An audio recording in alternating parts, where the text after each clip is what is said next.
여러분, 제가 6월 달부터 용달을 시작한 몇 달간의 수입만 따져보면 정말 이러려고 화물차 운전을 시작했나 싶습니다.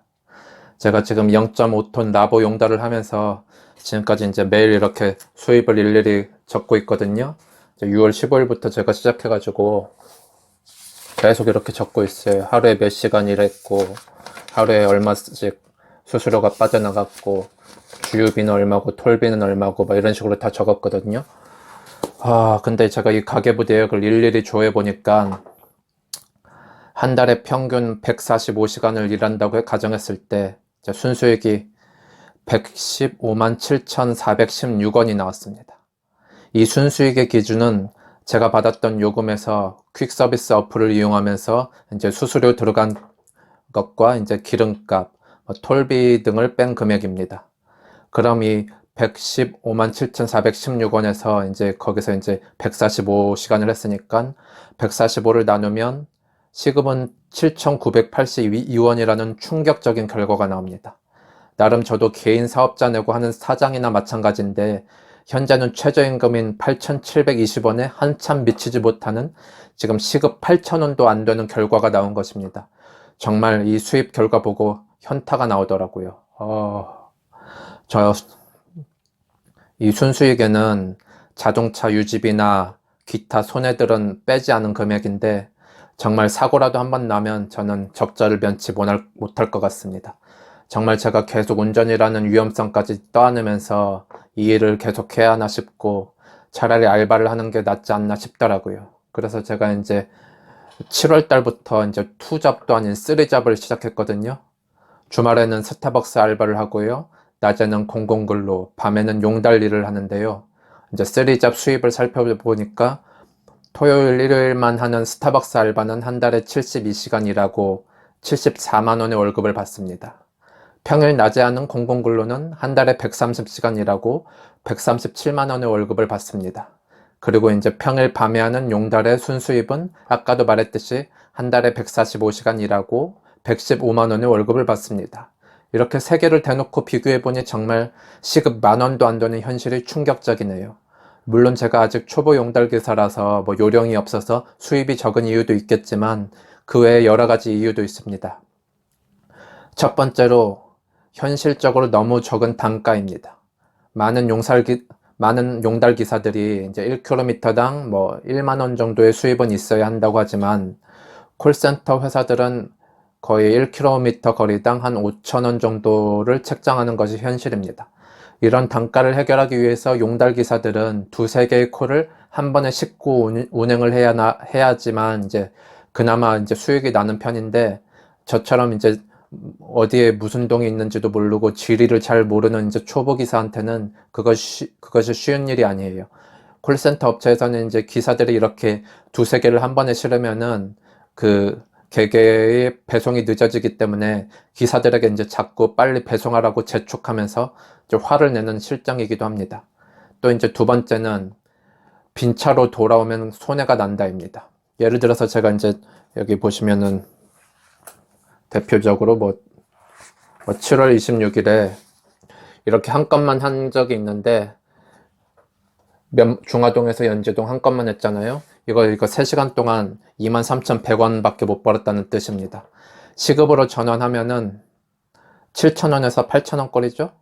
반면에 이제 또 다른 걸 한번 봐볼게요. 이거 보면 되겠네. 7월 23일에 제가 2건을 했잖아요.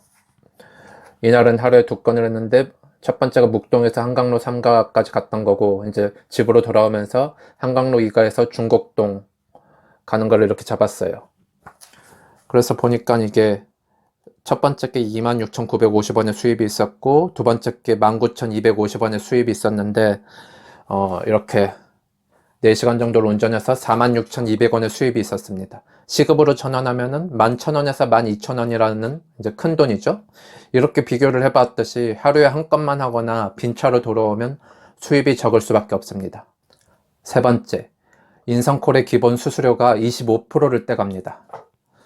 여기에서도 제가 적어 놨듯이 보시면은 3만 원을 만약에 제가 벌었으면은 제가 갖는 돈은 24,000원이고 그리고 25,000원을 벌었으면은 나에게 돌아오는 돈은 19,250원, 30,000원을 벌면 나에게 돌아오는 돈은 26,950원입니다. 인성콜 말고 이제 다른 서비스로 이제 바꾸라는 분도 있으실 것 같은데, 그나마 인성콜이 우리나라에서 가장 큰 시장이라서 그나마 가장 좋은 대우를 해주니 저에게는 이제 다른 선택권이 없는 거죠. 정말 나중에 대기업이 이 콜센터 시장에 뛰어든다면 우리 용달 기사들의 여건이 나아질지는 모르겠으나, 이렇게 단가도 낮고 수수료도 많이 떼가는 현실에서 차라리 이제 중고나라나 뭐 당근마켓에서 거래자들에게 이제 발품 팔아서 용달하는 게 더 낫다고 하는 사람들도 있을 정도입니다. 네 번째, 인성콜 오더의 부실한 서비스입니다.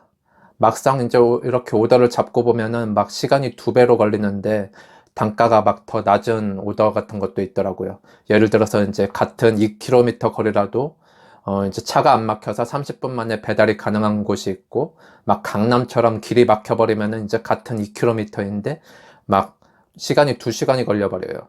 근데 막 이 30분 배달 가능한 곳과 2시간 거리, 2시간 걸리는 곳이 거리가 같다고 이제 오더가 비용이 같으면 어떻게 되겠어요? 막 그러면 억울하겠죠? 이렇게 이제 픽업지와 도착지의 거리뿐만 아니라 소요 시간까지 함께 제공해 주었다면 좋을 텐데 참 안타까운 부분이고요.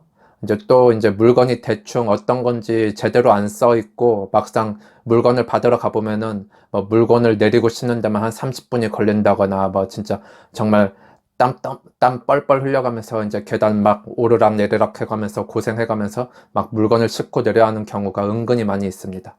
뭐 이런 오더는 이제 취소를 해도 그만이라고 하는데, 취소를 하면 그 사이에 이제 30분 동안 오더 못 잡은 시간은 사실 아무도 보상을 해주지 않거든요. 인성콜이라는 회사가 이제 오토바이 오더들도 같이 운영을 하는데, 여러분들에게 뭐 충격적인 팩트를 알려드리자면 오토바이 기사들보다 이 0.5톤 다마스나 라보, 뭐 용달 기사의 수입이 한참 많이 낮습니다. 이제 돈을 벌려면 차라리 오토바이 배달을 하는 게 더 낫지만, 이제 오토바이는 위험하기 때문에 뭐 생명수당이 더 붙는다고 볼 수 있기 때문에 이렇게 이제 울며 겨자 먹기로 뭐 수입이 낮은 용달 기사를 하는 것입니다. 아마 이 영상을 보시기 전에 용달 기사를 시작하시는 분들도 있을 텐데, 화물 운전 절대로 쉽게 생각할 일이 아니고요. 제가 이렇게 좀 몇 달 해보니까 절대로 추천할 만한 직업은 아니니까 시작하시기 전에 많은 고민을 해보시고 시작하셨으면 좋겠습니다. 예, 다음에 더 좋은 정보로 찾아뵐게요. 감사합니다.